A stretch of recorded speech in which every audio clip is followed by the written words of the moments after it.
Somos 22, somos un montón, ¿no? Y es antes del parcial, tenemos que saber cuáles son los temas que entran, todo. Más que el otro Y día, la me pareció. metodología. Sí. Bueno, ¿cómo andan todos? Hola, ¿cómo estás? Dale, bueno, ya que estamos hablando de eso, ¿alguna duda, un comentario de la clase pasada? En general quedó claro lo que vimos. Sí, sí. Sí, profe. Es cuestión de repasar igual, entonces. Bueno, vieron que yo les mandé, no sino también un artículo sobre el ruta, sobre el registro único de transporte automotor, y les mandé algo más, ¿no? Les mandé un link también con, bueno, un poco la documentación que hay que tener en el vehículo. Y detrás de todo. Exactamente. Sí, me pareció que estaba bastante completo un artículo. En realidad me lo pasó Juan ese, que lo había encontrado él hace ya un tiempito. Bueno, es con material de lectura para completar un poco lo del PowerPoint, pero bueno, esencialmente la idea es basarse en los PowerPoint que les voy a mandar la clase pasada y esta clase también. ¿Qué más? ¿Alguna pregunta? ¿Comentario? No, profe. Bueno, nos había quedado un poco pendiente el otro día entender un poco la diferencia entre el registro de la ley nacional y la BTV o la... Tienen que cerrar acá. Documentación provincial. Yo ahí encontré un poquito de información al respecto para que quede clara la diferencia entre uno y otro. Y bueno, como están viendo en pantalla, tiene que ver, la verificación técnica vehicular tiene que ver con el lugar donde está radicado el vehículo. Es decir que, a ver, aguarden que admito a alguien más. Estamos. Es decir, que para los lugares donde rige la reglamentación local, ¿se acuerdan que habían visto que la reglamentación nacional es una ley nacional aprobada por el Congreso de la Nación que rige en la mayoría de las provincias porque las provincias adhirieron a esa norma? Y algunas no adhirieron y tienen sus regímenes provinciales. Eso recuerdan que es lo que hemos visto, ¿no? Habíamos hablado incluso de que las facultades que tiene el Congreso respecto a que son las facultades que cada provincia le delegó para legislar en nombre de la Nación Federal.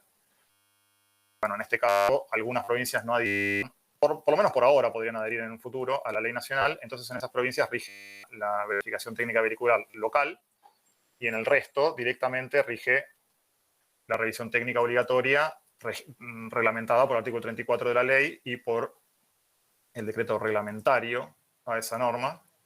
Profe, tengo una consulta respecto a eso. Sí, obvio. Si yo voy a alguna de esas provincias que no rige eso, no me serviría entonces la BTV que tengo yo. Bueno, ahí está la diferencia. En principio, te va a servir si vos no te dedicás al transporte de carga o al transporte de pasajeros. Es decir, que si yo ocasionalmente, yo vivo en provincia de Buenos Aires, por ejemplo, tengo la BTV como lo reglamenta la legislación local de la provincia de Buenos Aires y salgo de la provincia de Buenos Aires, pero en mi auto particular, no hay ningún problema, porque yo estoy cumpliendo con la norma donde yo tengo radicado mi vehículo. O sea, el policía o la autoridad me detenga en algún control no operativo policial o por alguna razón en una legislación ajena a la mía, va a ver que mi vehículo está registrado por mi cédula verde, va a ver que mi vehículo está registrado en provincia de Buenos Aires. Supongo yo que en general la autoridad local, cuando ve que el vehículo es de otra localidad, ni te va a pedir nada. Entonces puede pedir en todo caso la verificación que corresponde a tu lugar de radicación del vehículo. Pero si se trata de vehículos de transporte de carga o de transporte de personas que hace traslados interjurisdiccionales, o sea que se maneja por todo el territorio de la nación, ahí sí es obligatorio que tenga la revisión técnica obligatoria de la ley nacional. Y si fuese un taxi, profe, supongamos que el dueño se da de vacaciones al taxi. Bueno, es un vehículo de transporte de pasajeros. Tiene que tener la RTO. Le correspondería la RTO, exactamente.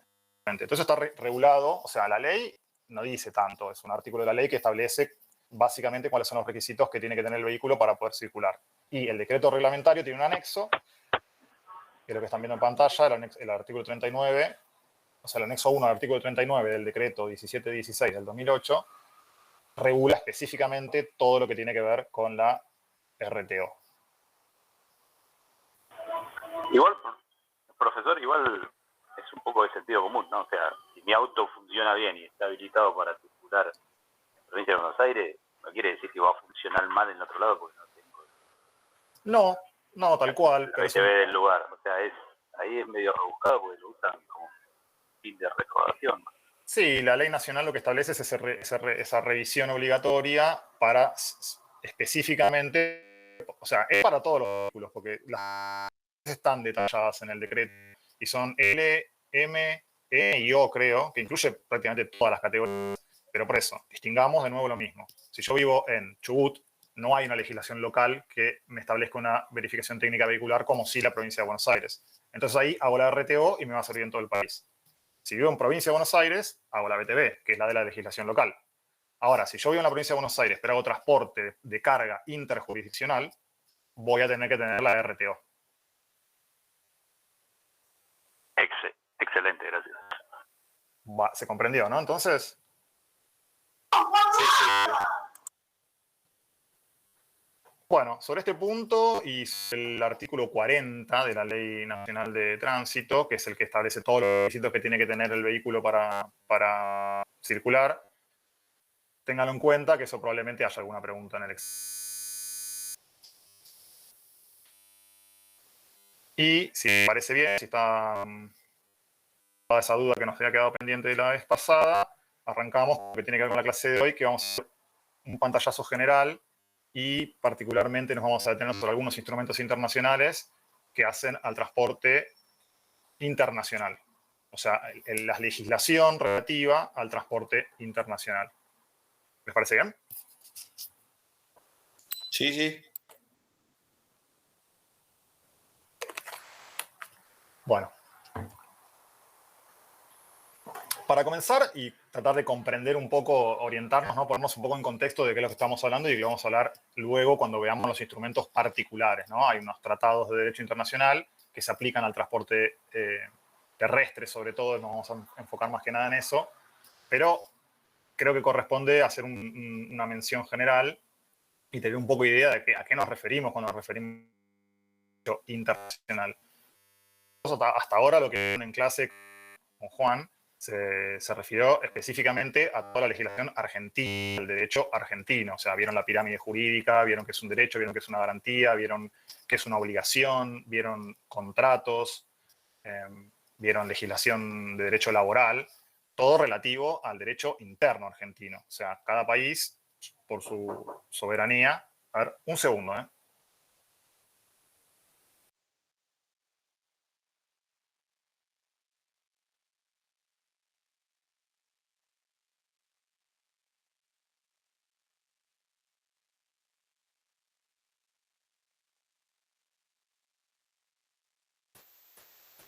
Perdón, estoy en la oficina y entró alguien. Estábamos refiriéndonos a que hasta ahora siempre todo lo que vimos es relativo al derecho nacional, al derecho a... Bueno, pero más allá del derecho argentino también existen un montón de relaciones internacionales y que sobre todo en el tema del transporte, de la logística y del comercio, sobre todo, más allá del método, del modo de transporte que se utilice para comerciar, hay mucha legislación internacional. El derecho internacional son todas las normas jurídicas que regulan la actividad de la comunidad internacional. Es decir, una buena manera de entender a qué nos estamos refiriendo es hablar de los sujetos. ¿Quiénes son las personas que componen esta comunidad internacional? Bueno, en primer medida, los estados nacionales, los países, son, digamos, como el principal y el actor histórico de la comunidad internacional. Obviamente esto tiene que ver con un desarrollo y un devenir histórico de cómo se fueron conformando los estados nacionales y cómo el mundo subdividiendo y llegando a la actualidad, lo que todos conocemos como los países, estados soberanos, los continentes etc. Obviamente antes, hace muchísimos años, había territorios muchísimo más grandes que pertenecían jurídicamente a reinos, sobre todo en la antigüedad. Después eso pasó un poco más a las manos de los señores feudales, que empezaron a tener un control y un dominio territorial sobre determinados espacios. Cayeron un poco en desuso los reinos y se fueron conformando estados nacionales como los conocemos hoy por hoy, ¿no? Todos los países. Pero no son los únicos sujetos de derecho internacional. Hay otros sujetos de derecho internacional. Las organizaciones internacionales, por ejemplo, cumplen un rol muy importante en la comunidad internacional, porque son los ámbitos donde se agrupan países para poder discutir, para poder llevar a políticas, para poder llevar a cabo tratados, ponerse de acuerdo de cómo van a vincularse los países en el mundo. Seguramente todos conocen o escucharon hablar de la ONU, de la Organización de las Naciones Unidas, que es la principal organización internacional que surgió posteriormente a la Segunda Guerra Mundial, un poco como necesidad justamente de ver qué estaba pasando, ¿no? La Segunda Guerra, bueno, fue una catástrofe humanitaria muy, muy grande, con consecuencias de toda índole, ¿no? No solamente en vidas y en las pérdidas que ocasionó la guerra, sino también que reacomodaron al mundo de alguna manera en términos políticos, en términos económicos, en un montón de cuestiones.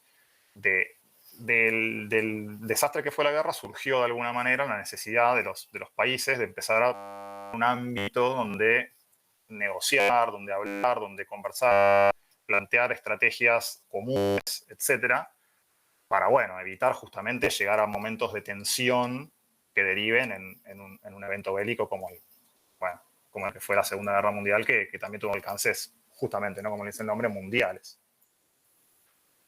Otras organizaciones muy conocidas son la OEA, que es la Organización de los Estados Americanos, que es el ámbito donde se reúnen todos los estados americanos también, para negociar, para acordar tratados de comercio, de derechos humanos, sobre todo también. Estas organizaciones sirven mucho para velar por el cuidado y el respeto de los derechos humanos. La Unión Europea, también muy conocida y muy desarrollada hoy por hoy, han generado ellos un espacio común de comercio muy interesante. La Unión Europea incluso es como la organización que más allá ha llegado en ver con la integración de los países. En Europa no solamente hay, más allá de los estados nacionales de cada país, la Unión Europea tiene un parlamento común, tiene un banco central común, ellos tienen una moneda común, el euro, no en todos los países, pero en todos los países que forman parte de la Unión Europea, se comercia con esa moneda. Eso es un avance muy importante y incluso posibilidades migratorias. Si una ciudadana de la Unión Europea puede vivir y trabajar en cualquier país de la Unión Europea sin que haya ninguna restricción. El nacional de un lugar va a ser tratado en otro país de la misma forma que en el suyo. Y bueno, todo esto abona a la integración de los países y bueno, en lo que tiene que ver con el transporte y con el comercio, también genera muchísimos beneficios. En la Unión Europea, por ejemplo, prácticamente no hay fronteras. Yo me puedo trasladar de un país a otro con un camión con mercadería y es como si estuviera dentro del mismo territorio de un mismo país. Incluso también para los turistas, para las personas extranjeras que no son parte de la Comunidad Europea, pero que viajan a la Comunidad Europea, si uno entra por un país de la Comunidad Europea, después se puede manejar por el resto de los países de la Comunidad Europea sin ningún problema. Por ejemplo, te tomas un tren desde Italia a Francia y no haces una migración como cuando entraste por primera vez. Directamente pasás, no hay controles migratorios, lo cual ayuda mucho a promover este comercio y esta integración entre los países. Hay otros sujetos, no solamente los estados y las organizaciones internacionales. Los podemos repasar brevemente para no extendernos mucho en esto, pero bueno, siempre en la doctrina y en todo lo que se ha escrito en internacional público, se habla de los pueblos que luchan por su autodeterminación y los grupos beligerantes. Estas dos categorías no están muy actualmente muy, muy en uso, pero si hacemos un poco de memoria podemos remontarnos, por ejemplo, a lo que fueron todas las luchas de los países durante el siglo XX en África para su independencia.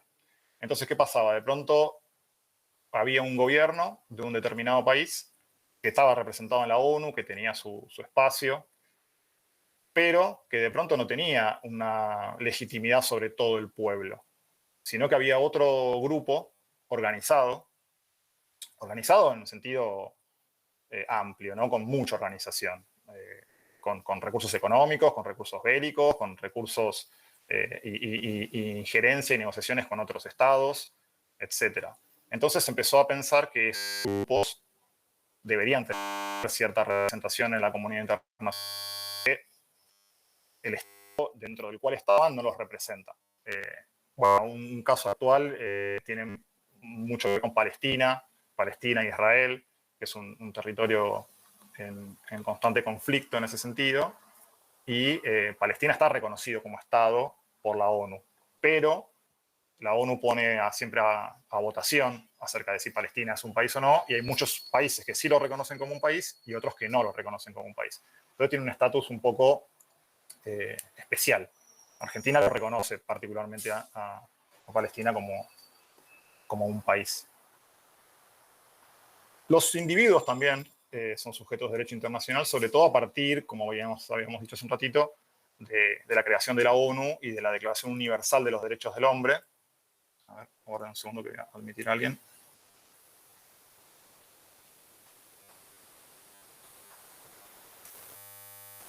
Ahí estamos. ¿Por qué? Porque de pronto en un lugar donde se violan esos derechos fundamentales, derechos humanos, derecho a la vida, derecho a no sufrir persecuciones, torturas, etc., yo me puedo presentar como un individuo ante un organismo internacional y reclamar y denunciar a mi país incluso, lo cual me convierte en sujeto de derecho internacional. Antes, en el derecho internacional clásico, digamos, esto no era así. Los únicos que tenían representatividad en la comunidad internacional eran los países, los presidentes, los reyes, los primeros ministros de los estados, eran los únicos que podían juntarse y discutir con otro estado. Hoy por hoy, a través de esta, sobre todo de la creación de las organizaciones internacionales como la ONU, la OEA, etc., un individuo incluso puede reclamar y puede ser escuchado y puede ser parte de la comunidad internacional. ¿Iba a decir algo? Pues he tomado el ejemplo de esta que lucha por los derechos ambientales. No me acuerdo el nombre, ¿cómo se llama en ese caso? Greta. Sí, Greta. Sí, Greta. Bueno, ella en este caso, justo me diste el pie, en realidad ella lo que hace es representar organizaciones no gubernamentales. La más clásica y la más obvia que todos van a saber es Greenpeace, por ejemplo. Es una organización no gubernamental, pero es una organización mundial, no es una organización que está en un país y que está determinada a un ámbito territorial específico determinado de un lugar. Es una organización que está en todo el mundo, que tiene injerencia en todo el mundo, que discute políticas ambientales en todo el mundo. Y bueno, eso le da un estatus importante y hace que pueda ser parte y ser un actor relevante en la comunidad internacional. Por ejemplo, cuando se hacen discusiones en el marco de la ONU sobre cuestiones ambientales, a estas organizaciones se las invita, se las escucha, se las hace participar. Por ejemplo, si se va a emitir un documento final discutido entre todos los países, estas organizaciones también dan su opinión sobre ese documento, etc. Justo hoy por hoy estamos en el marco de este tema. Bueno, el presidente estuvo en Glasgow la semana, bueno, estos últimos días, discutiendo sobre temas climáticos. Con lo cual, sí, es un ejemplo buenísimo. Bueno, por último, la Iglesia Católica. Agregué la Soberana Cruz de Malta y el Comité Internacional de la Cruz Roja porque me parecieron simpático que lo sepan. Que bueno, la Soberana Cruz de Malta también es una organización religiosa, pero que no es parte del Vaticano, que no es parte de la Iglesia Católica, y tiene reconocimiento de estatus internacional. Y el Comité de la Cruz Roja es muy importante porque es una organización internacional que tiene un rol muy importante, por ejemplo, en los conflictos bélicos. Hay tratados internacionales sobre el derecho de la guerra, ustedes sepan que en la guerra obviamente es un acto de violencia y que está muy enmarcado en lo que tiene que ver con el derecho porque se rompió el consenso. Evidentemente, cuando llegamos a ese punto es porque no hay política que pueda prevalecer para evitar esa situación. Pero así todo, hay normas. Hay normas y los países pueden ser sancionados por sus actos ilegales dentro de un contexto de guerra. Obviamente siempre la ONU y las organizaciones de derecho internacional van a intentar tomar medidas para que se evite el conflicto bélico, pero bueno, una vez producido y cuando ya es inevitable, hay tratados internacionales sobre estas cuestiones, sobre derecho humanitario se llama, y la Cruz Roja es la organización internacional admitida para intervenir en estos conflictos con ayuda médica y ayuda humanitaria y ayuda alimenticia, por ejemplo. Imagínense lo siguiente: guerra, dos grupos armados, o sea, dos ejércitos, países están luchando. Sobre esa situación nadie se puede meter porque evidentemente ahí ya fallaron todos los mecanismos de consenso. Pero imagínense que justamente por esa situación hay un pueblo al que no puede acceder, que no está en guerra, o que si bien es parte del territorio o alguno de los países que está en guerra, es gente civil, son civiles que están en un determinado lugar, que porque se está produciendo esta guerra, a ellos no les llega alimentos, no les llega agua, no les llega medicamentos, etcétera, cosas esenciales para vivir. Bueno, la Cruz Roja ahí tiene una injerencia importante porque por determinados tratados internacionales que la gran mayoría de los países del mundo firmaron, se le debe permitir pasar, por ejemplo, hacer un salvoconducto para que esa ayuda llegue, más allá de que se esté produciendo una guerra en el medio. Así que bueno, eso es importante tenerlo en cuenta, que estos son los actores del derecho internacional. Continuemos un poco. Estos acuerdos internacionales no siempre, o sea, hoy por hoy la gran mayoría de los tratados internacionales son tratados por escrito, hechos en el marco de una organización internacional, o bilaterales, o tripartitos, por ejemplo. Nos ponemos de acuerdo Argentina, Brasil y Chile sobre un determinado tema. Entonces, nada, simplemente se juntan sus representantes, negocian un acuerdo y se firma un tratado con efectos para esos países. Pero durante la etapa clásica, digamos, del derecho internacional público, es muy común que toda esa legislación haya surgido de la costumbre. Es decir, de que los países se manejen y respeten determinadas situaciones los unos con los otros sin que haya una ley, sin que haya un tratado, sin que haya una norma escrita si establece que eso debe ser así. Por ejemplo,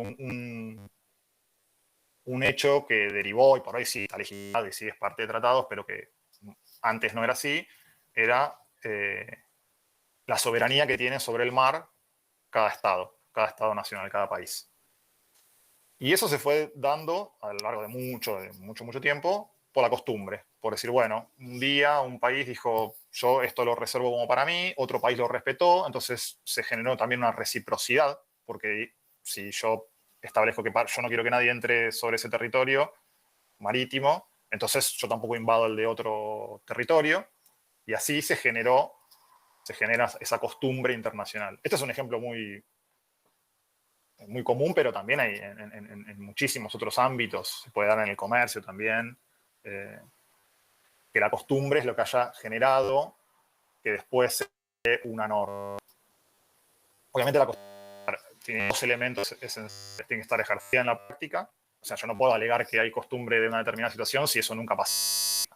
Entonces, en la práctica es el elemento fundamental, digamos. Tiene que haber una práctica de los países de generar ese tipo de intercambios, de respeto o de lo que sea.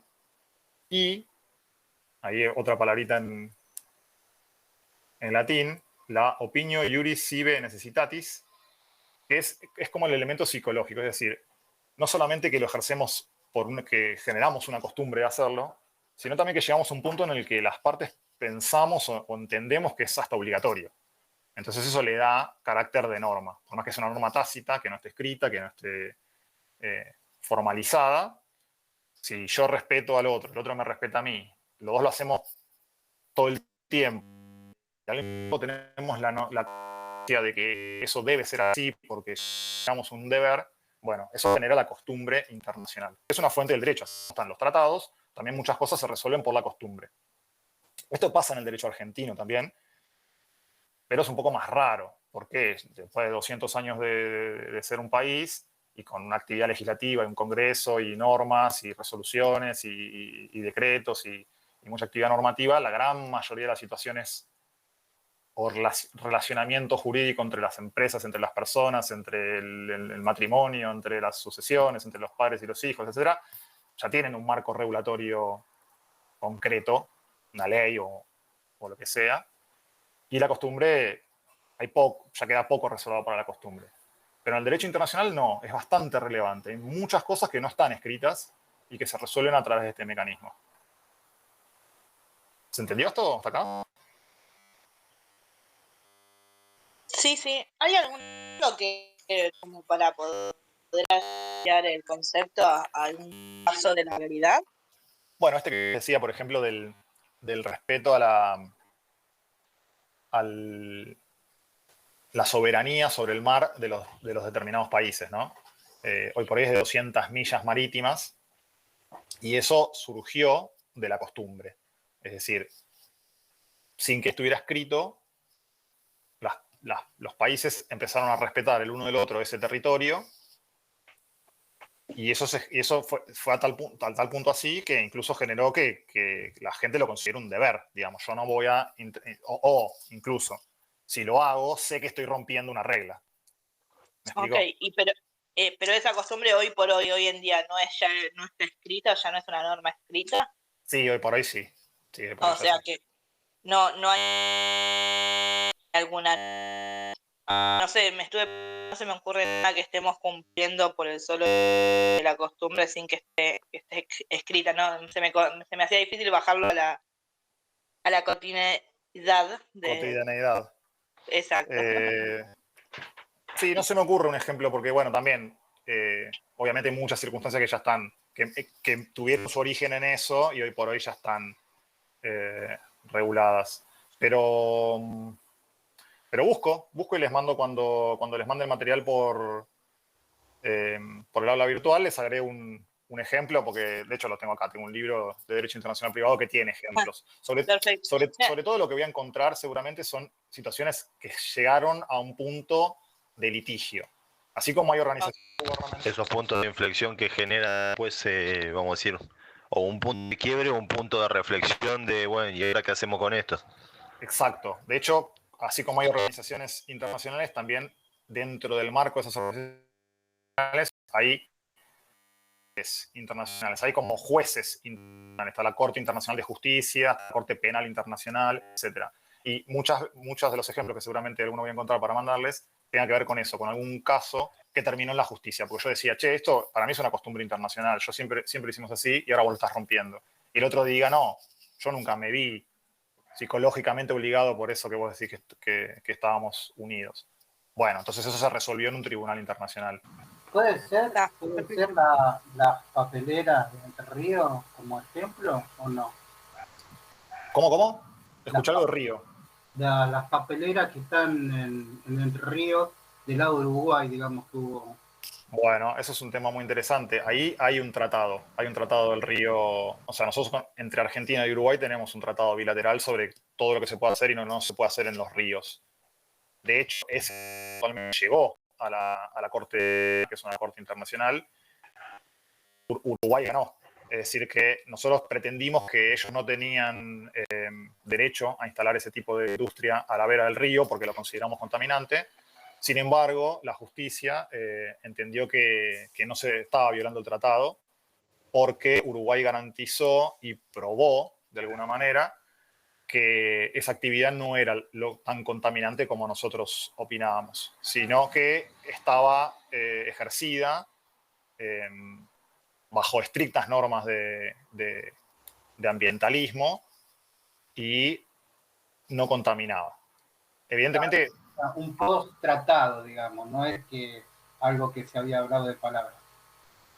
Claro, exactamente. Okay. O sea, nosotros entendíamos igual, que... cada vez que vamos a un tribunal, siempre perdemos, profesor. una, y parece a propósito. Sí, últimamente hubo, No, pero ya en la época de Sarmiento.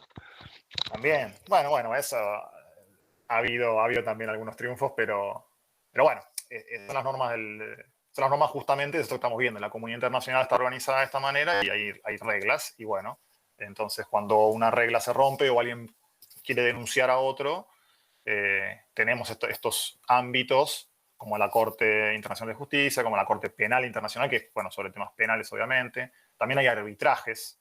Muchas veces nosotros nos sometemos, por ejemplo, en el marco de un contrato, a un árbitro, que no es un juez, pero sí es alguien que nosotros, como que las partes eligen como juez.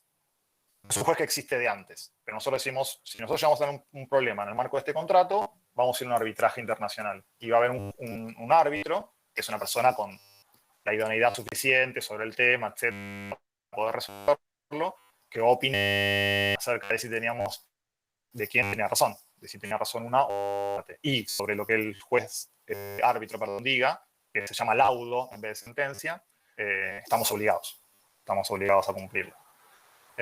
Bueno, continuamos un poquito con esto, así ya llegamos a la parte más dura de derecho del transporte. Bueno, un tratado internacional básicamente, si ven también de la definición en la pantalla, parece bastante a un contrato, ¿no? Porque es un acuerdo de voluntades en que dos partes, sujetos, que bueno, como ya vimos, en este caso van a ser estados, organizaciones internacionales, que tengan capacidad para celebrarlo, van a crear, modificar o extinguir derechos u obligaciones internacionales. Entonces, una vez que se firma el tratado por esas partes, las partes están obligadas a cumplirlo. Y de hecho, con una sobre el derecho de los tratados, cómo se tiene que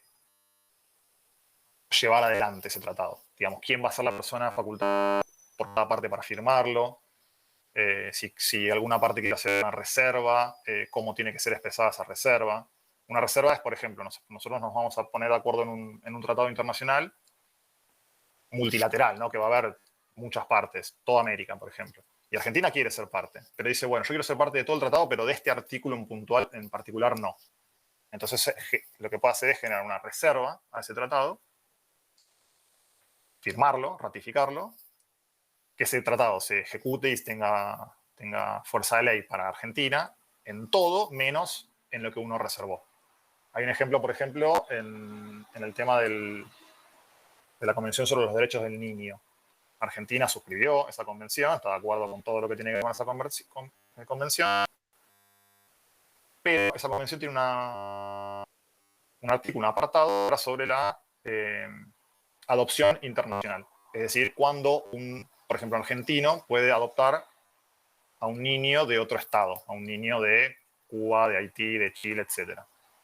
Bueno, Argentina no quiso eso, entonces hizo una reserva. Entonces dijo que estaba de acuerdo en todo el tratado, pero que un extranjero, un brasilero, un estadounidense, quien sea, no puede adoptar un niño argentino. ¿Por qué? Porque Argentina quiere reservar y quiere que tener la política y la legislación relativa a las dos opciones reservada para los nacionales. Es decir, yo como argentino podría adoptar un niño argentino, pero un extranjero no. ¿Se comprende lo que es una reserva? Sí, sí. Bueno. Se me viene Luciana Salazar hacia la mente ese tipo de cosas raras que... Bueno, hay otros países que tranquilamente lo admiten. Incluso hay... Angelina Jolie creo que adoptó todo. Muy común en países muy pobres, países con catástrofes naturales, con catástrofes políticas, guerras, etcétera, que permitan esto y que otros... Sí, pero acá desgraciadamente tiene mucha burocracia, profesor. Yo tengo parientes que trataron en distintos momentos de adoptar, así sean, por ejemplo, hermanitos que quedaron todos huérfanos de golpe, que dijeron, bueno, nos los separamos. Y no, también 500 vueltas, pasaron como 5 años y siempre lo tuvieron en dulce espera. Entonces, es bastante engorroso, la verdad, el tema. Bueno, incluso hace no muchos años, en el 2015, en la modificación del Código Civil, se intentó, de alguna manera, no simplificar, pero sí ponerle y establecerle a los jueces de derecho de familia, que son los que dicen en definiciones, para que la adopción termine siendo de alguna manera un poco más rápida. Pero sí, es complicado y tiene muchos requisitos. Sí, porque capaz que el nene lo conocen cuando tiene 2 años, cuando termina el circo tiene como 15. Pasan esas cosas y pasan cosas terribles, como por ejemplo que una familia tenga un chico en guarda durante mucho tiempo y después no lo pueda terminar adoptando. Entonces, después el chico se tiene que ir de esa familia, son situaciones muy dolorosas. Pero bueno, como decían, algún compañero comentó que, claro, en otros países es común que lo admiten y bueno, la Luciana Salazar en realidad fue diferente porque fue una subrogación de vientre lo que ella hizo. Se alquiló el vientre de una mujer en Estados Unidos, que Estados Unidos es uno de los países que permite esa práctica, en algunos estados, creo que en Florida fue lo de ella. Entonces el embarazo lo llevó a cabo esa otra mujer. Y una vez que tuvo el hijo, que automáticamente hijo de Luciana y no de que tuvo el embarazo. Pero bueno, es otra situación y es muy específica. Continuemos entonces. Bueno, estábamos viendo, obviamente, hablando sobre la comunidad internacional, cómo se integra esta comunidad internacional. Vimos el ejemplo de la Unión Europea, que está muy integrada, y nuestro paralelo a la Unión Europea viene a ser el Mercosur. Es una unión, un tratado de integración entre países del Cono Sur que no llega a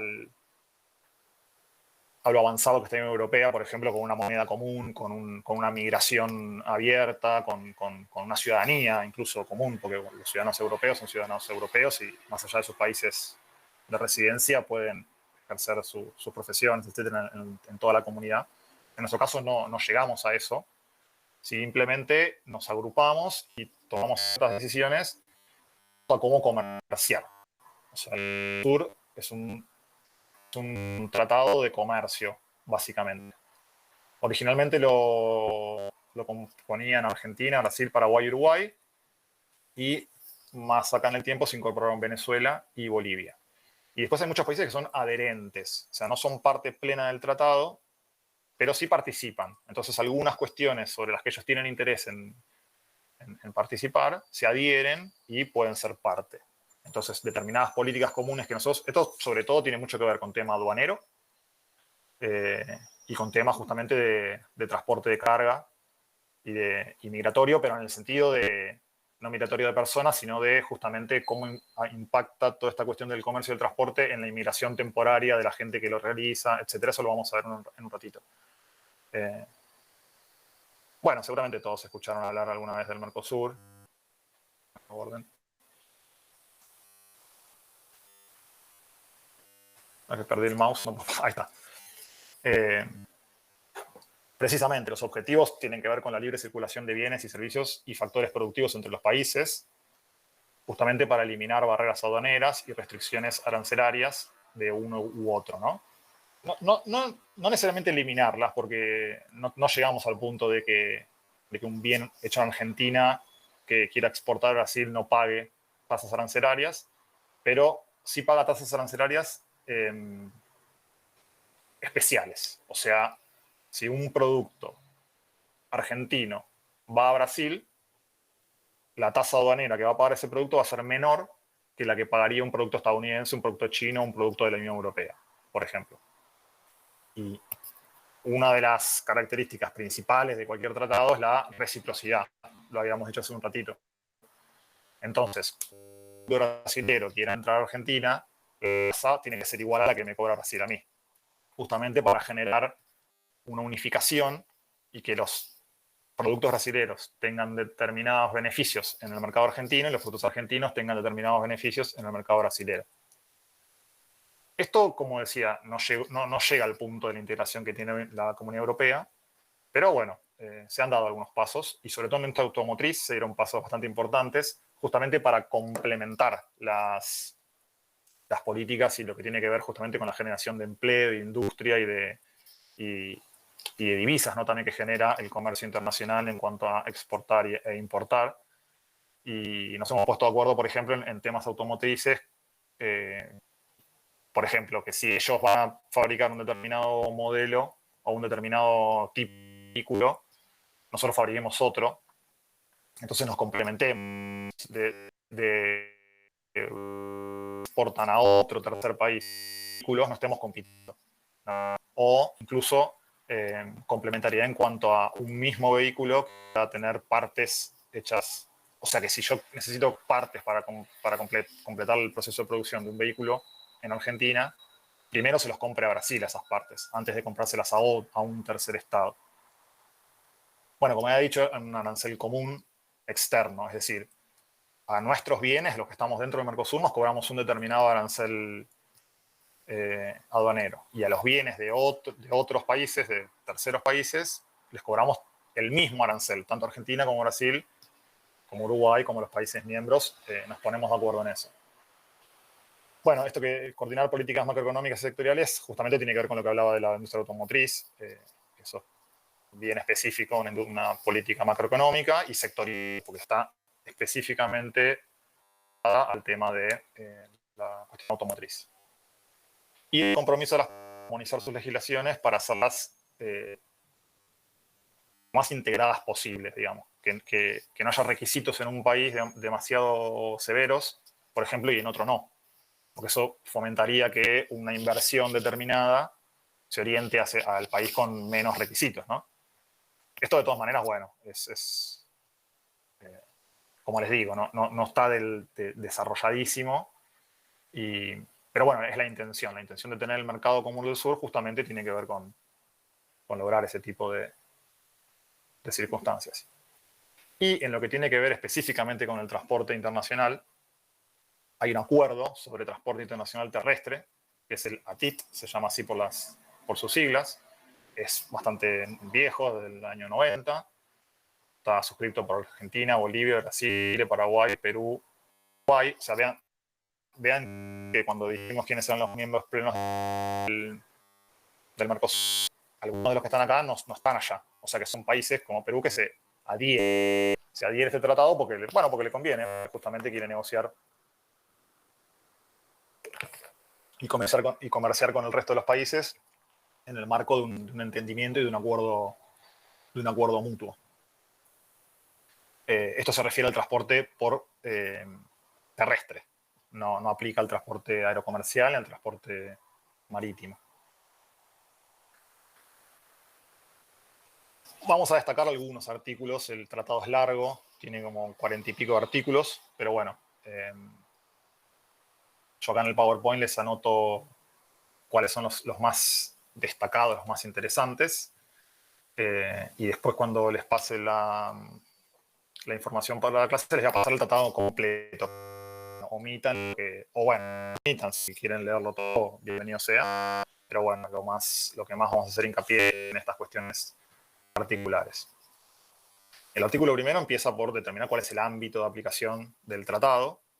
Como ya vimos que es un tratado, es un acuerdo entre distintos países, similar a un contrato que genera obligaciones recíprocas entre las partes. Bueno, ya vimos quiénes eran las partes intervinientes en la filmina anterior.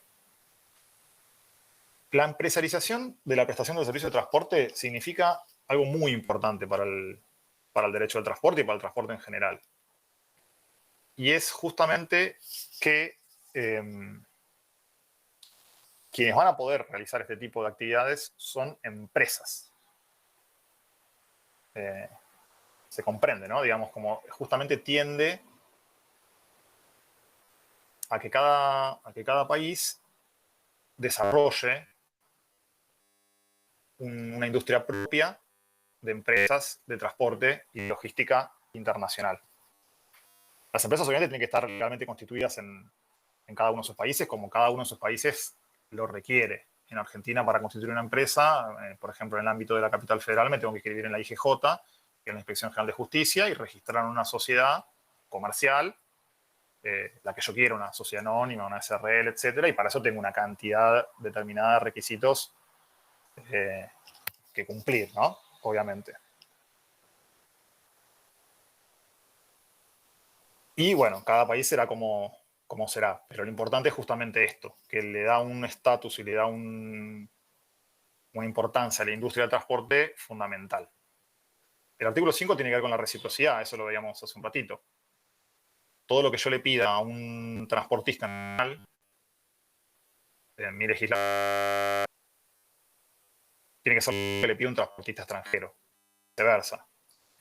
La idea justamente es esa, es que yo no le pueda oponer a un extranjero, a un transportista de afuera, requisitos excesivos, requisitos que de alguna manera impidan el transporte y la fluidez del transporte de carga entre todos los países.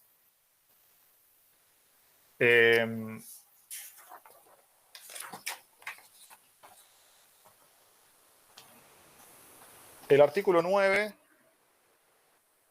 tiene que ver particularmente, se los leo si quieren, dice: los documentos que habilitan para conducir vehículos expedidos por un país signatario a los conductores que realicen tráfico regulado por el presente acuerdo serán reconocidos como válidos por los demás países signatarios.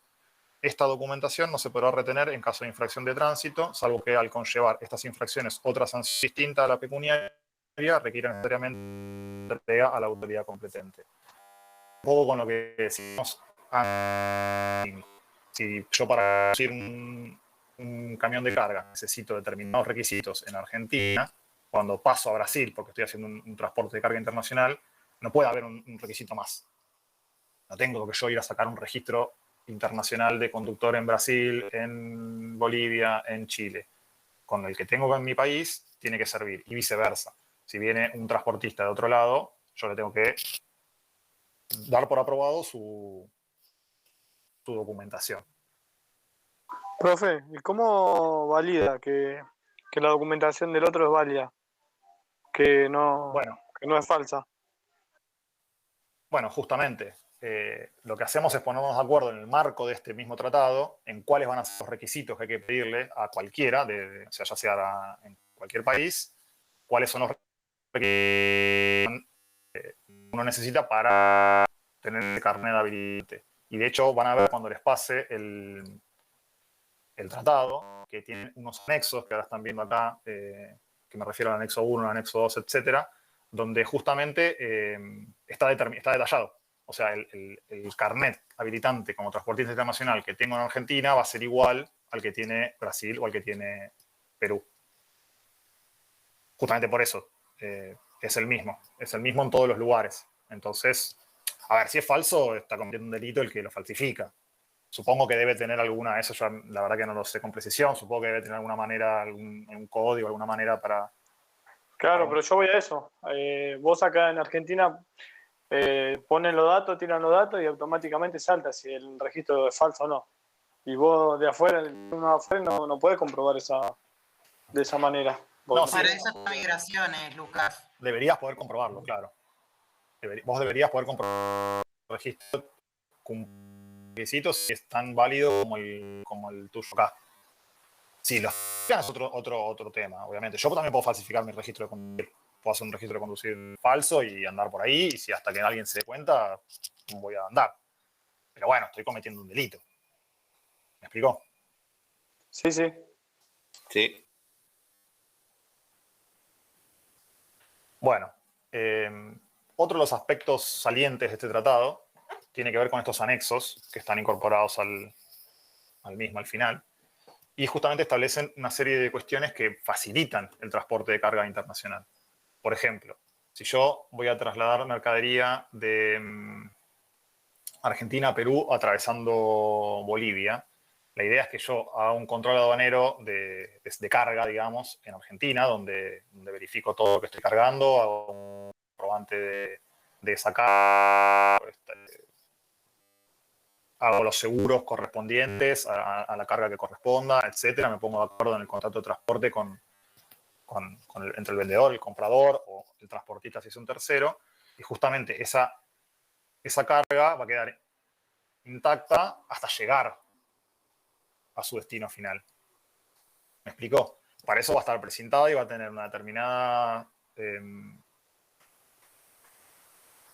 va a estar embalada de una determinada manera en la cual yo garantizo que eso se cargó como corresponde de acuerdo a las normas del tratado, y cuando llega a su destino final se desaduana. Y yo no tengo que estar pasando por cada control migratorio, desembalando todo para que cada autoridad local haga su revisión. ¿Me explico? Justamente lo que trata de hacer el tratado es facilitar el transporte internacional de un punto A a un punto B sin que haya tanta en cuanto a los aspectos aduaneros. Por eso vamos con el manifiesto de carga, en el que está declarado el precinto. Bueno, justamente a eso me refiero. Es toda esa documentación y cómo se requiere toda esa documentación y cuáles son los requisitos que tiene que tener. Se los leo si quieren, están especificados de una manera general, pero bueno, tienen que estar. A ver si lo tengo acá. Por ejemplo, los elementos de seguridad aduanera deberán cumplir con las siguientes condiciones mínimas. Requisitos generales de los elementos de seguridad aduanera. Ser fuertes y durables. Ser fáciles de colocar. Ser fáciles de examinar e identificar. No poder quitarse o deshacerse sin romperlos o efectuarse manipulaciones irregulares sin dejar marcas. Esto es importante. Entonces yo sé que si salió del punto A, tiene que llegar intacto al punto B. No puede estar roto ni tener ninguna marca de que se quiso violentar. No podemos hacer más de una vez.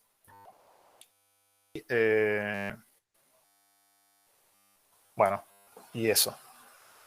Después también especifica cómo deben ser los precintos y las marcas de identificación, que es ese manifiesto que vos te referís, cómo tiene que estar confeccionado para poder salir del punto de carga y llegar al punto de destino.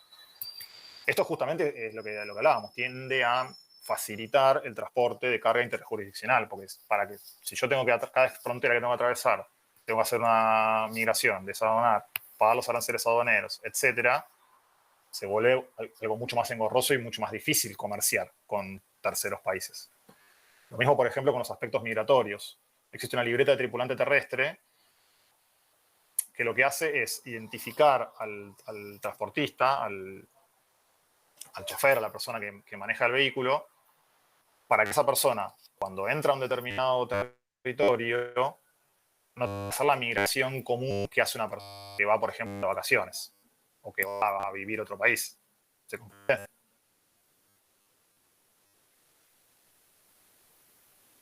¿Por qué Sí, es sí. solamente de comercio? ¿Cómo? Perdón, no escuché. ¿Por qué es solamente de comercio? Porque está afectada, es una persona que está afectada a un contrato de transporte y que justamente ese contrato le da un estatus especial. Es una persona que va a poder transitar el territorio simplemente teniendo que acreditar ante las autoridades una libreta, un registro, digamos, que es un registro internacional, obviamente, y listo. No tiene que hacer migraciones como hace una persona común que va de vacaciones de un lugar a otro. Obviamente es temporal, ¿no? No es que se puede quedar a vivir en el lugar ni actuar como un nacional, pero bueno, tiene un especial. Pasa directamente en el marco de nacional. Ok. Acá en el anexo, eso se los voy a mandar. Por ejemplo, tengo acá la ficha de cómo sería. Lleva una fotografía, nombre, apellido, una huella digital, qué compañía representa, el lugar de donde es, y firmas y sellos de las autoridades de control de los países intervinientes en el traslado. Continuamos. Lo mismo respecto de los seguros. Se establece un régimen común para que, porque si cada país legisla como quiere, digamos, en cuanto a los seguros de cada uno de los contratos de transporte, depende en qué país estés, es muy complicado. Porque yo voy a decir, bueno, pero la mercadería que entró de Chile hacia Argentina, en realidad en Chile el valor del mínimo del seguro es menor al que yo le establezco, entonces el tipo va a tener que sacar un nuevo seguro al cruzar la frontera y tiene que acumular un costo también de seguros de la mercadería justamente para cumplir con la legislación de cada país. Entonces lo que tratamos de evitar en el marco del tratado es eso, es que nos pongamos de acuerdo en los países y que los seguros de responsabilidad civil, de responsabilidad contra terceros, de los pasajeros, de la mercadería, etcétera, sean siempre comunes, sean los mismos, las condiciones para esos seguros sean los mismos en todos los países donde rige el tratado. Bueno, otra norma internacional sobre el derecho de transporte es la Convención Interamericana sobre Contrato de Transporte Internacional de Mercaderías por Carretera. Esta está emitida en el marco de la Organización de los Estados Americanos. O sea que la que vivimos recién tiene que ver con el Mercosur. aplica a los países del Mercosur y a esos países al Mercosur que mencionamos anteriormente. En cambio, este tratado aplica a un universo diferente de países. Se comprende esto, ¿no? Que no todos los tratados internacionales le aplican a todo el mundo. Depende si yo lo ratifiqué, depende si yo ratifiqué con reservas, depende si yo estuve interesado en ser parte de ese tratado. Y amén de también que haya otros tratados bilaterales o porque yo, por ejemplo, puedo ser parte de un tratado multilateral entre todos los países de América, pero también tener un tratado específico con Uruguay, que siempre y cuando no tenga cláusulas que contradigan al tratado más amplio, puede funcionar sin ningún problema. En este caso, el ámbito de aplicación no está Argentina, son Bolivia, Colombia, Ecuador, Guatemala, Haití, Paraguay, Perú, Uruguay y Venezuela. Precisamente porque no está Argentina, tampoco me pareció demasiado importante ahondar mucho. Pero bueno, es para que tengan en cuenta ustedes justamente que hay una diversidad de este tipo de normas. No es que existe un único tratado, sino que hay muchos tratados y así como está el del Mercosur, también puede haber uno entre Chile y Perú, por ejemplo, o en el Tratado del Pacífico, que es otra organización internacional que agrupa a todos los países que tienen costa con el Pacífico, Colombia, Perú, Chile, en el cual está muy interesado Estados Unidos, justamente por ese cordón, no solo terrestre, sino también por todo el mar que costea con esos países, para justamente hacer un tratado de libre comercio entre ellos, que Perú con Colombia o Chile con Estados Unidos puedan negociar libremente, y por lo general por libremente se entiende a eso, sin aranceles aduaneros. Entonces los bienes de un país en el otro van a ser mucho más competitivos, por ejemplo, que los mismos. Si Argentina y Chile tienen una tasa aduanera para exportar e importar cosas, pero Perú no, los productos peruanos que compitan con mis productos, o sea, los dos le vendemos determinado producto, por ejemplo, evidentemente el de Perú va a ser más barato que el de Argentina porque Perú está en el marco de un tratado en el cual se bajaron los derechos aduaneros o se eliminaron directamente. Bueno, en este caso, similar a lo que comentaba la compañera, para toda la tramitación y para todo el registro de la mercadería que se haga en este tipo de transporte, lo que se hace es el conocimiento de embarque, se llama así el documento, que tiene que tener esta cierta cantidad de requisitos a través de los cuales se registra esa mercadería. Y así puede transcurrir, digamos, de un país al otro, o sea, siempre respetando esto que estábamos hablando, ¿no? Esa reciprocidad, por ejemplo, ¿no? Que si yo para constituirme como empresa de transporte en Chile tengo determinados requisitos, no haya mayores requisitos en otro estado o no me requieran mayores requisitos para pasar a otro estado. ¿Hasta acá se entendió? ¿Qué son los tratados? ¿Cómo es el proceso de integración de los países? Sí. Que justamente, precisamente quiero hacer mucho hincapié en que este tema tiene mucha relevancia en el tema del comercio y que el transporte y la logística es una parte fundamental de ese comercio. Es cómo se trasladan esas mercaderías. Digamos, yo me puedo poner de acuerdo con otro país en que le voy a vender, en que le voy a comprar, en un montón de circunstancias, pero regular este tipo de actividad y simplificarla en el comercio internacional es vital. Un tema más, y con esto terminaríamos la clase, son los famosos Incoterms. ¿Alguien sabe de qué se trata?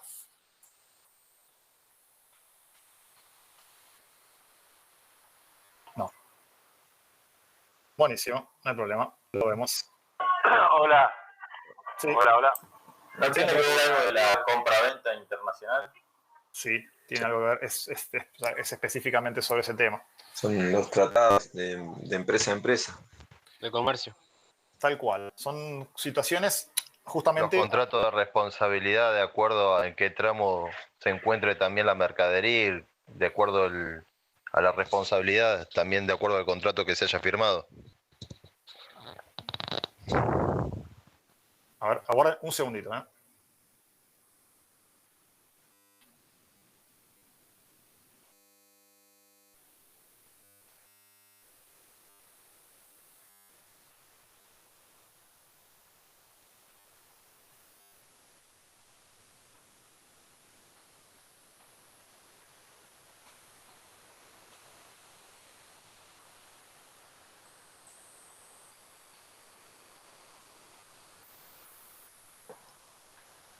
Denme un segundo y enseguida vuelvo que le voy a mandar algo a Juan que me acaba de pedir. Ok.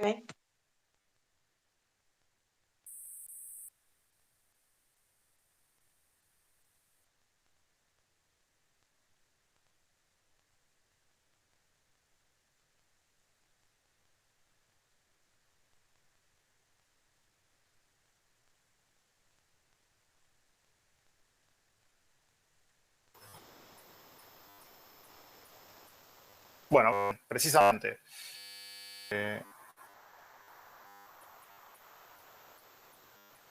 Tiene que ver justamente con el comercio internacional, pero ya no dentro del marco, o sea, más allá de, o sea, para no confundirlos.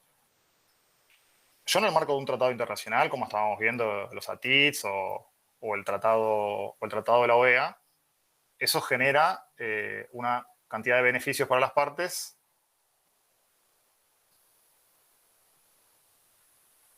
Perdón, ahí está. Genera una cantidad de beneficios para las partes, pero más allá de eso, yo siempre voy a tener, como habíamos visto en su momento en el transporte de carga terrestre, un contrato. O sea, más allá de que sea un contrato nacional o que sea un contrato de transporte internacional, yo cuando comercio es decir, los que comercian son empresas privadas. O sea, yo vendo granos y hay un comprador de granos del otro lado. Obviamente eso merece un montón de estados aplicar políticas como, por ejemplo, suscribir un tratado internacional para facilitar ese comercio. Pero en definitiva, el comercio se da en el ámbito privado. Y en el ámbito privado, contrato. Yo lo que tengo que hacer es un contrato justamente de transporte internacional. Y los Incoterms justamente lo que hacen son cláusulas estándar, modelos, a partir de las cuales si yo las incorporo en un contrato, me van a regular quién tiene la responsabilidad, por ejemplo, de remitir la mercadería, de hacerse cargo de los seguros de la mercadería, de pagar la mercadería. Y fundamentalmente, un aspecto muy importante tiene que ver con la responsabilidad de cuándo pasa la mercadería del vendedor al comprador, porque ahí es en el punto en el cual la mayor cantidad de problemas se pueden llegar a generar. Si yo, por ejemplo, una determinada y yo quiero que ya salió de mi órbita y está en la órbita del comprador, esa mercadería sufre un daño, entenderé yo que ese daño va a ser responsabilidad del comprador y no ya responsabilidad del vendedor. Para eso, la Cámara de Comercio Internacional estableció ya desde hace muchos años estas cláusulas que se incorporan a los contratos y lo que tienen justamente un poco también, repasando lo que habíamos visto al principio de la clase, con el tema de la costumbre, ¿no? Estos no son cláusulas obligatorias, sino que son cláusulas que las partes en el marco de la Cámara de Comercio Internacional y del Comercio Internacional empezaron a utilizar y se empezaron a estandarizar. Entonces, justamente, la Cámara de Comercio lo que hizo fue emitir estos documentos. Fíjense que tiene como una R ahí como de marca registrada, ¿no? Cuando yo cito un Incoterm determinado, ya no tengo que regular toda la responsabilidad de cada una de las partes, todos los seguros de cada una de las partes, todo el punto en el cual se traslada la propiedad de la mercadería del comprador al vendedor, sino que al citar, que ahora vamos a ver cómo se citan, el Incoterm, que es un término y condición, en definitiva. Son términos y condiciones de un contrato. Queda establecido cuál va a ser la metodología que se va a utilizar en ese tipo de contrato específico respecto a esta relación entre el comprador y el vendedor.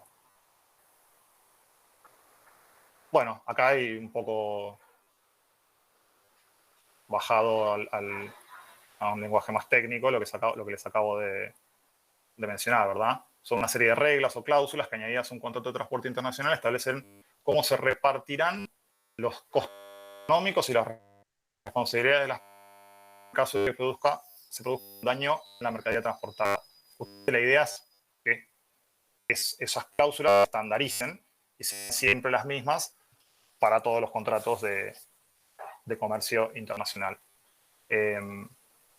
Esto es lo que en algún punto se denomina soft law o derecho blando. A mí no me gusta mucho el término derecho blando, me parece un poco más acertado hablar de derecho no vinculante o derecho no obligatorio, porque no son obligatorias estas normas. Son normas que si yo quiero las incorporo, pero que una vez que las incorporo, sí se convierten en obligatorias porque son parte de un contrato. Como ustedes vieron en su momento cuando vieron contratos y cuando vimos específicamente el contrato de transporte, sabemos que el contrato es obligatorio para las partes, tiene efecto vinculante. Si yo me comprometo a una determinada prestación y no la cumplo, voy a incurrir en determinada responsabilidad. Bueno, acá vemos lo que conversamos recién, digamos, cómo se citan estos términos y condiciones en el contrato de compraventa. Se debe especificar con una sigla. Ahora vamos a ver en particular, no me acuerdo si puse 3 o 4 ejemplos, pues son 11. En definitiva, son 11 estándares de cómo se comercia internacionalmente y cómo se regula esta responsabilidad y estas cargas económicas entre el comprador y el vendedor. Me pareció abundar demasiado ver específicamente los 11 casos. Entonces me referí a los que van mucho para un lado y los que van mucho para el otro, digamos, a los que tienen mucha responsabilidad del lado del vendedor y los que tienen mucha responsabilidad del lado del comprador. Pero básicamente, si yo en un contrato de compraventa incorporo así, como dice en el ejemplo, el código del Incoterm, el código de la cláusula esa puntual, el puerto de donde va a salir esa mercadería y Incoterms con la marca registrada 2020. Eso estaba en la filmina anterior, no lo comenté, no sé si lo leyeron, pero bueno, en un desarrollo otro a estos 11 Incoterms.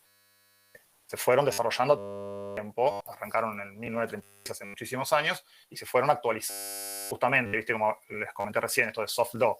En la Cámara de Comercio Internacional, un organismo internacional que es, lo que vimos organismos internacionales, actúa justamente para promover este comercio entre las naciones. Entonces, tienen actividad permanente en cuanto a tratar de mejorar esa actividad comercial.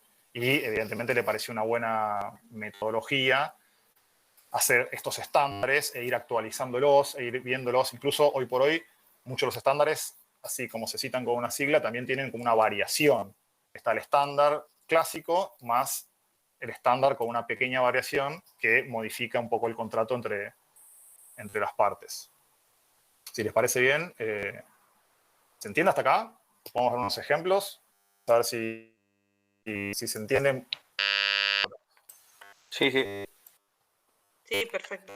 Sí, sí. Bueno, de hecho, cuando lo pregunté al principio me contestaron muy bien, que tenía que ver justamente con los contratos y con la actividad privada de los compradores y los vendedores en el comercio internacional. Este es uno de los Incoterms, el que más tiene responsabilidad sobre el comprador, digamos. El vendedor lo único que tiene que hacer, si yo hago un contrato internacional de mercadería y cito este Incoterm, lo que significa es que el vendedor lo único que tiene que hacer es poner a disposición la mercadería. Embalada, como tiene que estar embalada para ser vendida, y va a ser el comprador el que va a venir a retirar la mercadería, se va a hacer cargo del costo del traslado de la mercadería, a su costo o a su decisión, contratados para asegurar justamente que la mercadería llegue a destino sano. Bueno, si tiene algún problema en el medio, se pueda solventar ese problema a través del cobro de un seguro, con lo cual asume la gran mayor cantidad de riesgos y la mayor cantidad también de costo económico. O sea, el vendedor simplemente le dice, mira, yo vendo en estos términos. Y esto es una cuestión que tiene que ver con la decisión de cada empresa, de cada sujeto, digamos, en el marco del comercio internacional, de cómo pretende realizar sus negocios. No habla bien ni mal de la persona, digamos. Simplemente yo puedo ser un vendedor de granos y digo, mira, yo te los establezco acá, en este lugar, y a partir de ahí vos lo tenés que buscar, vos tenés que hacer cargo del costo logístico, vos tenés que hacerte cargo del traslado, de la aduanera, sobre todo es muy importante. En algunos vamos a ver otros terms, el costo aduanero, digamos que una de las partes hace cargo de, por ejemplo, los costos aduaneros de exportación, pero la otra se hace cargo de los costos aduaneros de importación. Otro que ya es un poco más intermedio, FCA, Free Carrier o francotransportista, la traducción al español. En este caso, el vendedor no solamente pone a disposición la mercadería al comprador, sino que la carga al transportista al que el comprador le indica. ¿Se comprende? No. Yo soy un vendedor de granos y vos sos un comprador de granos. Entonces, si nosotros hacemos un contrato de compra-venta y nos atenemos al Incoterms, ya con simplificar el FCA el lugar de origen barra Incoterms 2000, significa que yo lo que voy a hacer es ponerte a disposición la mercadería en el vehículo ya embalada y cargada, porque eso tiene un costo, obviamente, ¿no? Si eso va a ir, por ejemplo, la mercadería que viene por barco, todo el costo asociado a cómo se carga esa mercadería en un container y que va después pasa por aduana y llega a un barco donde de esa mercadería va a salir hacia el destino, yo como vendedor me hago cargo de todo eso. ¿Entienden que tiene sentido en el marco del comercio internacional? Porque de repente yo soy un comprador, de que voy a comprar una gran cantidad a granel de producción, pero no puedo ir a otro país, establecerme, poner una oficina en ese otro país, contratar un contratista, un transportista en ese otro país. Yo lo que quiero es justamente que el vendedor haga esa gestión también. ¿Se comprende? Y ahí parte también la parte técnica de una manera muy difícil. Pues yo ya no me estoy haciendo cargo de ir a buscarlo al lugar de origen, pagar los derechos de aduana, pagar los derechos de aduana del lugar donde llega y distribuirlo en el lugar al que llega, sino que ya hay una situación intermedia, hay un acuerdo intermedio entre las partes, entre el vendedor y el comprador, a través del cual el vendedor me lo deja listo para zarpar, por ejemplo, si fuera en el barco o Para importarlo. Sí, no, para exportarlo. O sea, lo deja listo en el país donde el vendedor es originario, pero ya cumplimentada toda la etapa de carga y de pagos de aranceles, y de pago de aranceles de exportación.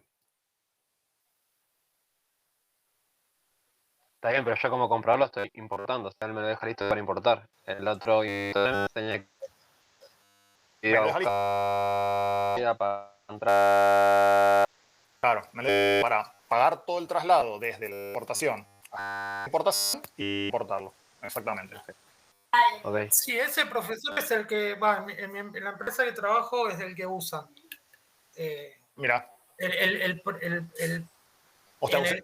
la exportación terrestre, digamos, es que te ponen, pero me confunde con el primero, porque me parece que la diferencia con el primero es que acá lo que dice es la responsabilidad de los aranceles y aduaneras corresponde por el vendedor. Por el vendedor. Porque ellos envían, estoy seguro que el Icoter es FCA, porque veo los pedidos, pero el comprador manda su camión de Paraguay o de donde sea el destino. Él lo pone en la fábrica. De hecho, lo retira desde la fábrica. En ese sentido se parece. Vos se lo dejas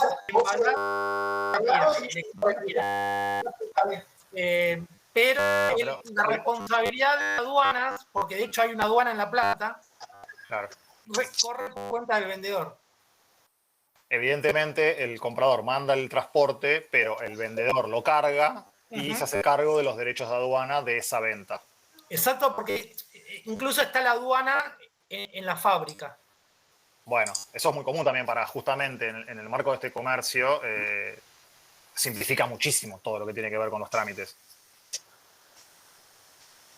Porque vos tenés el inspector de aduana que te constata la carga de la mercadería en el propio lugar. Entonces ahí vos agiliza el trámite. Y además que, sí, igual requiere instalación, no sé, cámara, de equipo.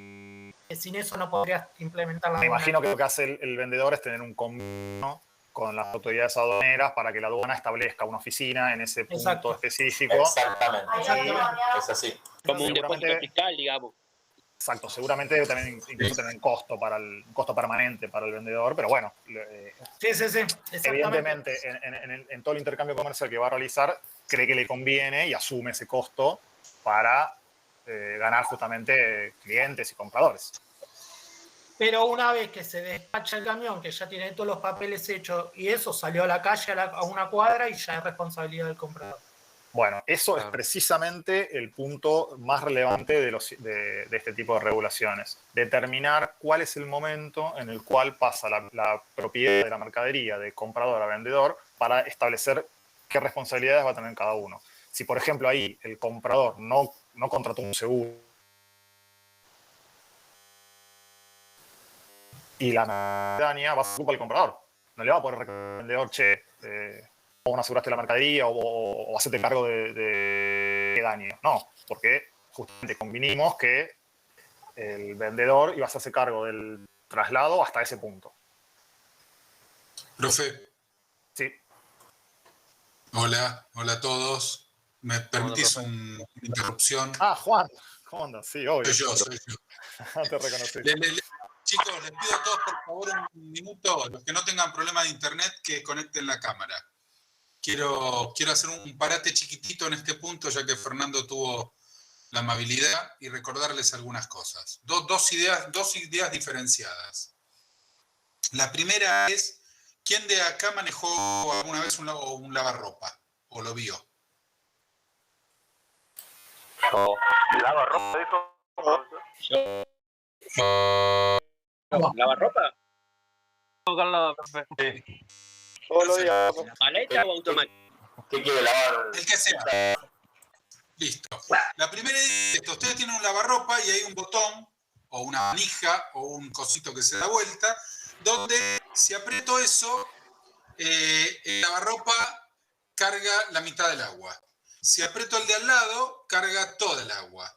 Si en cambio elijo la otra botonera, va a andar 10 minutos. Si elijo el otro botón, va a andar 30. Si elijo el otro, va a andar 40. El otro 50. El otro 60. El otro botón para desagotar en 10 minutos. El otro para desagotar en 20. El otro para centrifugar a 500. El otro, ¿sí? O sea, cada paso es un botón. Pero como no puedo tener en un lavarropa 60 botones, han hecho un botón solito que recoge varias funciones. Es un botón que ustedes apretan o un programa, y ese programa activa la función de medio la mitad del agua, activa la función de 30 minutos de lavado, activa la función de 10 minutos de enjuagado y activa la función de 5 minutos de centrifugado. Si aprietan el de al lado, el programa de al lado, o ponen en el display 02, en vez de medio de agua, van a meter 1 de agua. En vez de 30 de lavado, van a hacer 40 de lavado. En vez de 5 de enjuagado, van a hacer 10 de enjuagado. ¿Se entiende? Cada programa junta determinadas condiciones, o lo que sería antiguamente botones. ¿Hasta ahí me siguieron todos? ¿Lo entienden todos?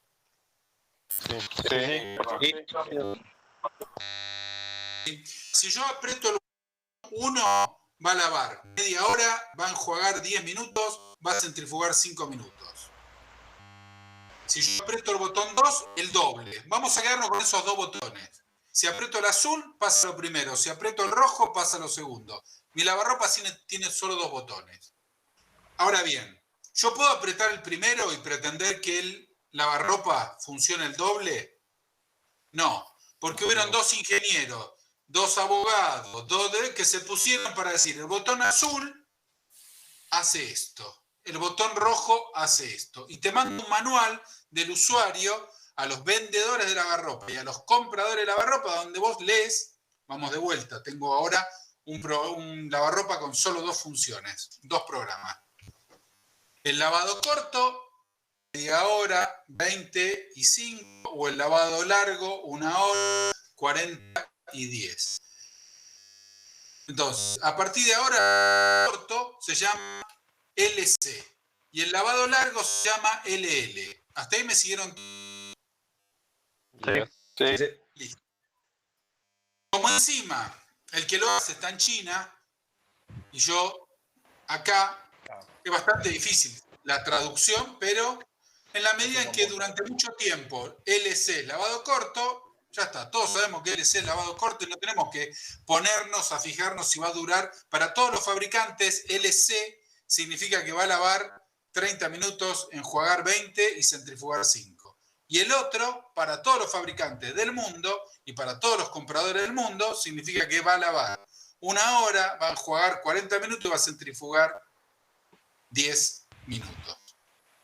Bueno, ahora volviendo a contratos, sin contar los fantasmas, pero tengan en cuenta esto. Nosotros vimos la voluntad de las partes, sabemos todos de qué estamos hablando. Del abuso de derechos, sabemos todos de qué estamos hablando. De la buena fe contractual, sabemos todos de qué estamos hablando. En un momento, ¿sí? Fer, que era alemán, y yo, que era argentino, estábamos discutiendo un contrato que encima iba a subirse a un buque chino. En el medio, yo en vez de cargarle lana, en vez de 4 por cada fardo de lana, adentro le metía 4 ladrillos y 5 paladas de arena para que pese más. Del otro lado me dijeron, yo te voy a pagar en del banco cuando se libere el impuesto J1, que yo en alemán ni lo entendí, y resulta que le mandé mi lana. Y el tipo, el J1 en Alemania significa que pagaban a los 150 días. ¿Sí? Entonces, me cago a mí. Bueno, para evitar todo eso, los abogados de alguna parte se juntaron y dijeron, vamos a hacer los programas de lavarropa. Ahora los programas se llaman Incoterms. Y obviamente un Incoterms con otro va a ser muy parecido, porque lo que va a cambiar por ahí son o todas las funciones y no se parecen nada, o a lo mejor uno es casi todo igual, pero centrifuga 5 minutos, y el otro es todo igual, pero centrifuga 10. Porque ahora el programa, el lavarropa tiene 20 programas. Entonces, para bajarlo de vuelta al Incoterm con lo que acaba de decir Fernando, en el primero es, bueno, el primero no lo escuché, pero en uno es, te la cargas vos, en el otro es, te la llevo yo. Y en otro hay 50, sí, así va a ser. Van a ir cambiando cosas, en uno yo respondo, yo te cargo, y cuando saliste a la calle, jodete. En el otro es, yo te lo tengo que llevar a vos. O sea que si yo llego a la puerta de tu casa y se me cayó en la puerta de tu casa, lo tengo que garpar yo. ¿Sí? Son los programas del lavarropa. Perdón la interrupción, Fer. No. Ahora todos con las cámaras prendidas, ¿sí? Para verles las caritas a todos. ¿Se entendió esta parte? Sí, profe. Sí. Sí, sí. Sí, sí. Genial. Sí. Listo, Fernando, todo suyo. De hecho, tal cual lo que decía Juan. Nosotros empezamos viendo uno en el que la responsabilidad del vendedor era total. Es decir, se comprometía desde el punto de venta hasta el punto de recepción de la mercadería, todas las obligaciones y está a cargo de todas esas etapas con el costo asociado que tiene eso. Y último que les quería mostrar, bueno, vimos uno un poco más intermedio que nos comentaba el compañero que usaba esa justamente. Bueno, eso siempre como bien decía Juan, ¿no? Estos acuerdos, estas cláusulas, digamos, que él bien graficó con el ejemplo, están los abogados que pensaron esto son los abogados de la Cámara de Comercio Internacional en el ámbito justamente de esta organización internacional sobre la cual trabajan en este tipo de situaciones para estandarizar el comercio. Y el último que les quería mostrar justamente era para hacer el arco completo, digamos. Como les dije bien, son 11, pero van progresivamente cambiando un poquito de uno a otro, traspasando un poco más de responsabilidad del vendedor al comprador, y en el último es justamente al revés. Digamos, perdón, al revés. El comprador era el que primero tenía toda la responsabilidad. Ahora el vendedor es el que tiene toda la responsabilidad. Va a hacerse cargo de la carga de la mercadería, de la aduana, de transportarla del punto A al punto B, incluso bajo su propia responsabilidad, no tiene por qué contratar con una empresa logística de transporte, sino que puede tener dentro de su propio sistema económico incluido el transporte y entregarlo en el punto en el que el comprador le indicó. O sea, yo te lo dejo en este punto de reparto. A partir de ahí lo vas a buscar vos. Pero hasta que yo lo dejé ahí, es toda responsabilidad mía. Incluso fíjense que dice que puede, a ver si está, creo que lo puse, que puede o no contratar un seguro, porque es tanto bajo responsabilidad del vendedor que si el vendedor no quiere contratar un seguro porque le parece un costo irrelevante, no creo que pase. Pero bueno, puede hacerlo. Total, si llega a haber un problema con la mercadería, va a estar a cargo de él. Porque todo el proceso logístico va a estar a cargo de él. Sí, DAP, vimos al principio de esta parte. Bueno, creo que se entendió, sobre todo me parece que fue clarificado el ejemplo de Dan y también el ejemplo del compañero que comentó, ¿no? Que tenía utilizaba ese tipo de contrato y el detalle ¿no? De que tiene la aduana justamente un convenio en la empresa con la aduana para poder hacer la carga en el lugar y ya hacerse cargo de los costos, de esos costos de aduana. ¿Alguien tiene una pregunta? ¿Se comprendió todos los temas de la clase? Seguramente Juan quiere hacer un cierre tal vez con los temas relativos al examen. Pero bueno, soy todo oídos. Sí, se entendió todo, ¿eh? Sí. Cortito, al pie. Todo perfecto. Bueno, me alegro. Entonces quedó claro que es el derecho internacional, la costumbre, cómo se un tratado, cuáles son estos tratados específicos que vimos sobre transporte y bueno, quedó evacuada en la duda de la clase anterior. Así que por mí estamos completos en la clase de hoy. Y nada, Juan, me gustaría darte paso si tenés ganas de comentarlo. Bueno, gracias, Fer. Bueno, es la primera vez que damos esta clase. Como les conté, nosotros ampliamos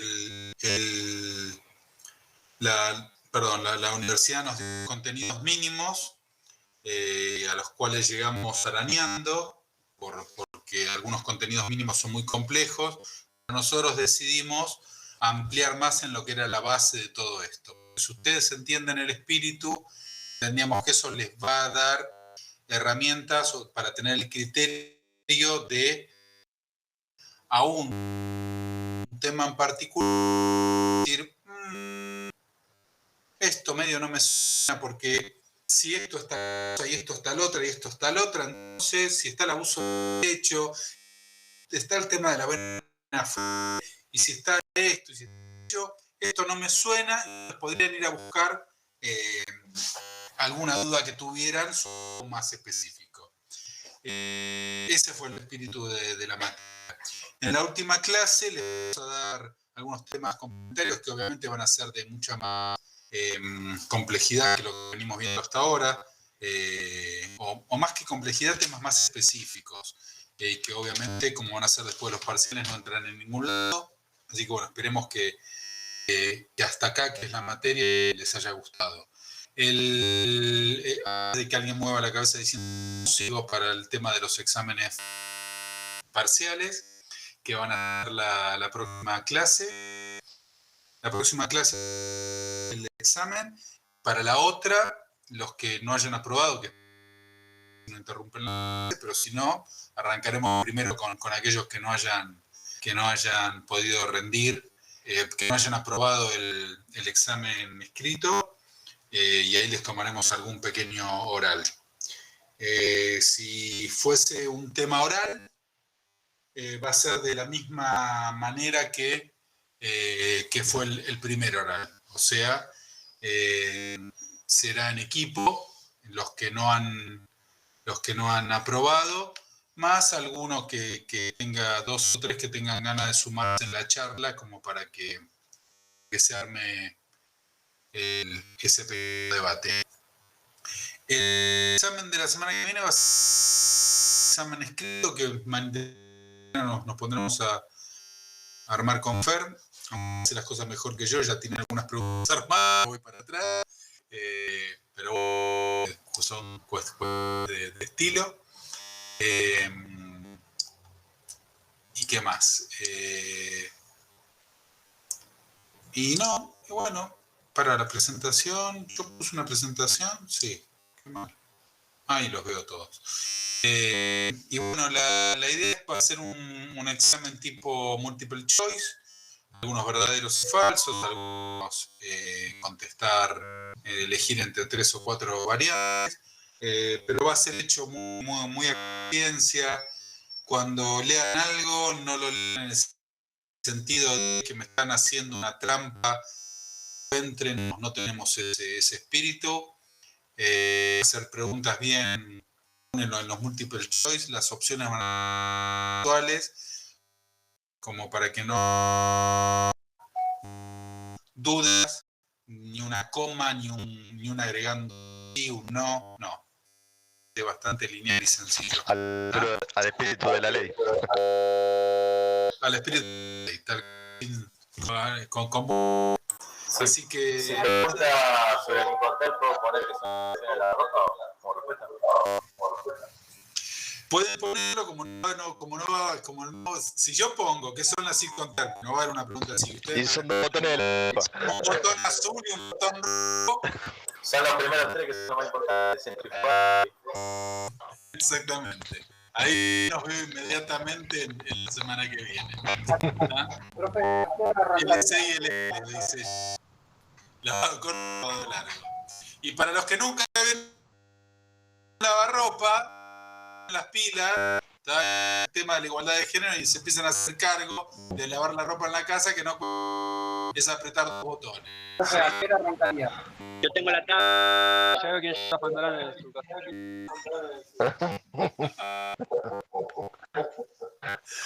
Estás complicado, pero bueno, algún día no. Esperemos que esto que están haciendo, que lo hagamos. Hoy hablamos con Fernando sobre ustedes.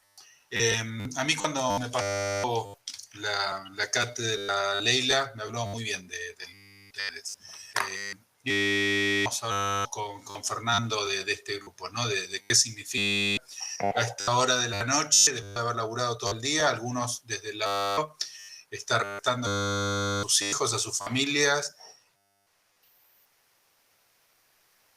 Y yo quebré y estudié abogacía, dándole un montón de tiempo a mis hijos. Pero bueno, lo están haciendo para un futuro mejor, que irremediablemente a lo mejor tarde un poquito más, a lo mejor tarde un poquito menos, se van a recibir y que al otro día les va a cambiar la realidad, a lo mejor tarda un poco, pero va a llegar, chicos, les aseguro que va a llegar. Les aseguro que va a llegar. Profe, ¿a qué hora arrancaríamos? ¿A qué hora? Arrancaríamos. El examen la semana que viene. 7:30, igual como va a ser un multi, o sea, como de esta forma, le voy a pedir a la amiga cómo lo hago, o sea, los vamos a mandar y tendrán una hora para hacerlo, lo mandan y es automático, yo qué, o sea que la clase la van a usar para nos vamos a ver. Ok. No desesperen, tranqui, no desesperen. Ahora 5 minutos, solo 5, que le haya algo que no les haya quedado claro de lo que vimos, o de lo que vimos con Fer, o de lo que vimos de contrato de trabajo. No, es volver.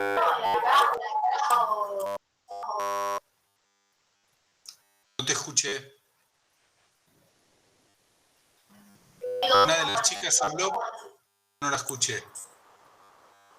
No, habían dicho que es repasar, profe. Está bastante claro.